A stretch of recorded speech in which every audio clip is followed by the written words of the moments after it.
Hello, welcome back to Music Monday. And this is Johnny Tiger. That's my poor attempt uh, of The Endless Love. That's an old Chinese song on the piano keyboard. The date is. What is the date? I believe this is May 11th, 2020. Week number 10 of the coronavirus, staying at home, uh, can't see anybody, can't go out, so we play some music.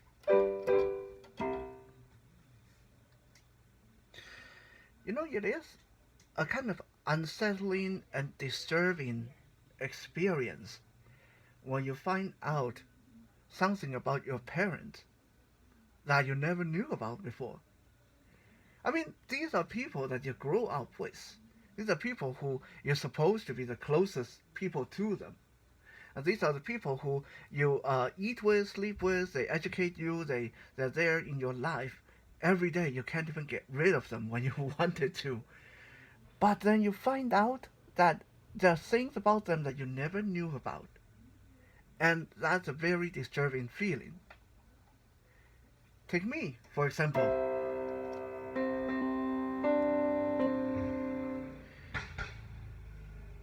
The first time I found out that my dad played the piano, it surprised the heck out of me. I mean, in my mind, my dad has always been an ultra super badass, the kind of person that is mean and assertive and loud and obnoxious and very scary. And I just never associated him with any kind of soft, relaxing, scholarly activity. And I remember that when he used to give me grief when I was practicing piano. When I first started learning piano, my dad would be the one that hounding me every day in and day out. Practice, practice, practice. You're playing this wrong, you're playing that wrong. It shouldn't be played this way. You should be lighter on the key. You should put more into the song. Blah, blah, blah, blah, blah. And I remember all those times in my head, I was thinking, well, what do you know? You don't even play the piano. You don't know how hard this is. And I even voiced that as a dad. Look, this is a lot harder than it looks. It's not just pressing a few keys. He never said anything.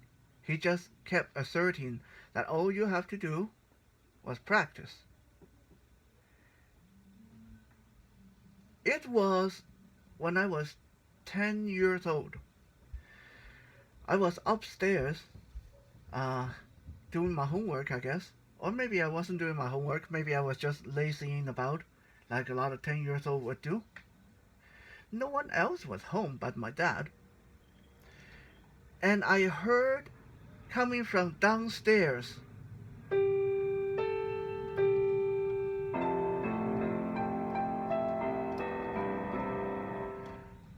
and I was totally captivated.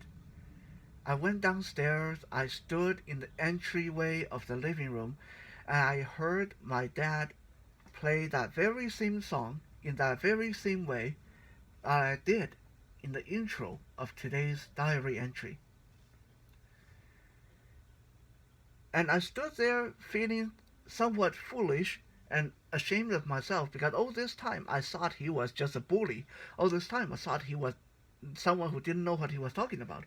All this time he never let on that he knew how to play the piano, and he knew how to do it quite well. Definitely changed how I viewed my dad from that day on. I mean, I still thought he was scary and loud and obnoxious and all that stuff, but now I knew that my dad was more like me in other ways that I never dreamed about. And so it wasn't really a big surprise when I learned later on in my 20s that my dad used to be a fantastic singer and fantastic guitarist, that he only stopped playing guitar because of suffering a traumatic injury to his left hand, so he could no longer uh, make the chords on the guitar. And he only stopped singing because he suffered a very traumatic damage to his throat when he was younger. So now he sounds all raspy like the Taiwanese version of The Godfather.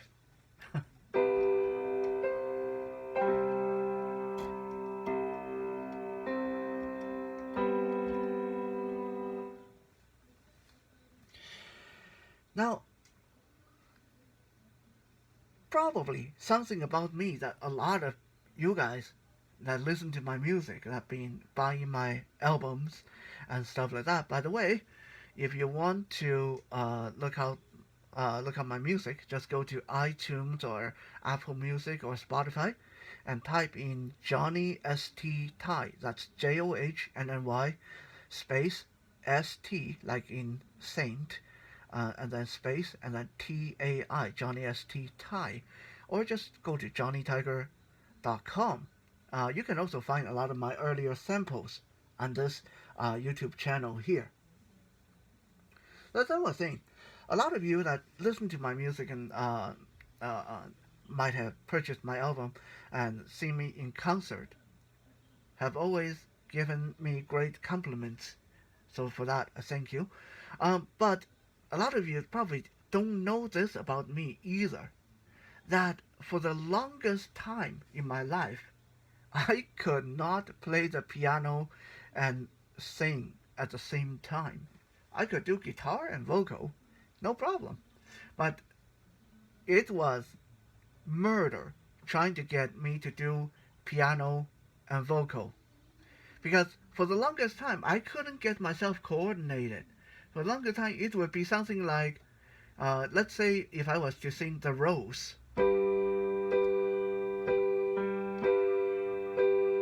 Some say love, it is a... And then I would mess up. Like either I would forget the word, or I would mess up the chord, or my left hand or my right hand would totally get tangled together, or I would forget to move the paddle, for the keyboard or the piano. It was embarrassing. It was very frustrating. And this continued on into my mid-20s. I still was unable to play and sing at the same time. And this was really hurting my pride because of my inability to play piano and sing at the same time.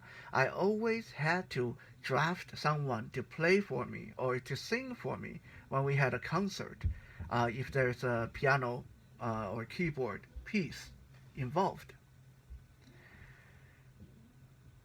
And I practiced, banging my head against the wall, pulling my hair, and no way, it just wasn't going to happen. Suddenly, one day, out of the blue, when I was particularly frustrated and just wanted to play music to relax myself, I wasn't really trying to sing. I wasn't really trying to play good. Everything just snapped into place. It's not like how people describe that you practice and you get better. You practice and you get better. I practiced and practiced for almost 10 years. It just wasn't going to happen. And then suddenly, like taking away a wall, kicking down a wall or a door opening up, it happened. And ever since then, no problem whatsoever. I remember that day really, really well because I think that's really symbolic, especially going with what we talked about in the last Music Monday, that you can't work music, that you can't practice or work or force music. You have to play it, have fun.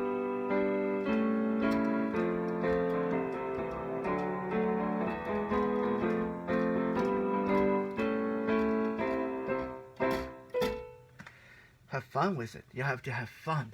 You have to play it. You have to stop thinking about what you can't do and just enjoy what you can do. Now, I did not invent that quote. That quote actually, my beautiful, intelligent girlfriend says that to me all the time. Stop thinking about what you can't do. Stop thinking about what you don't have, and start enjoying what you can do and what you have. That's how it happened. I hope that this video can help someone who is stuck in that same shoes that I was for almost 10 years. Someone else who can't play and sing and it's frustrating the heck out of themselves. Maybe one day, if you relax and stop trying, it will happen. And once it happens, it will not go away.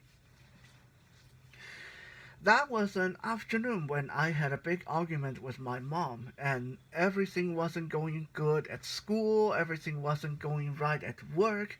I just felt so overwhelmed, and I sat down at the piano keyboard and I started messing about. Mostly, I was trying to use my own generated noises to cancel out the negative noises and thoughts in my head. I was trying to make noises so my mom wouldn't try to talk to me. And I sat there and I hammered away at the piano keyboard, and suddenly it happened. And it was this song that I want to bring to you guys today. This song is an old Taiwanese song, old Chinese song. It's called, and again, it's very symbolic, especially considering that this was a song when the mental block just fell away from me. This song is called I Finally Have Your Approval.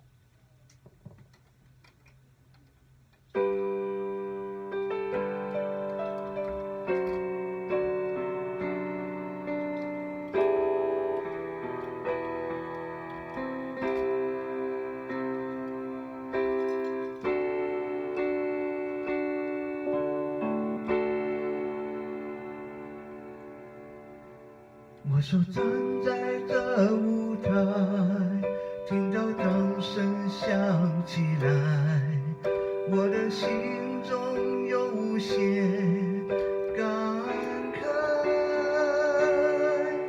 多少青春不在，多少情怀更改，我才拥有你的爱。好像初次的舞台，听到笛声喝彩，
像初次的舞台，听到笛声何在，我的眼泪忍不住掉下来。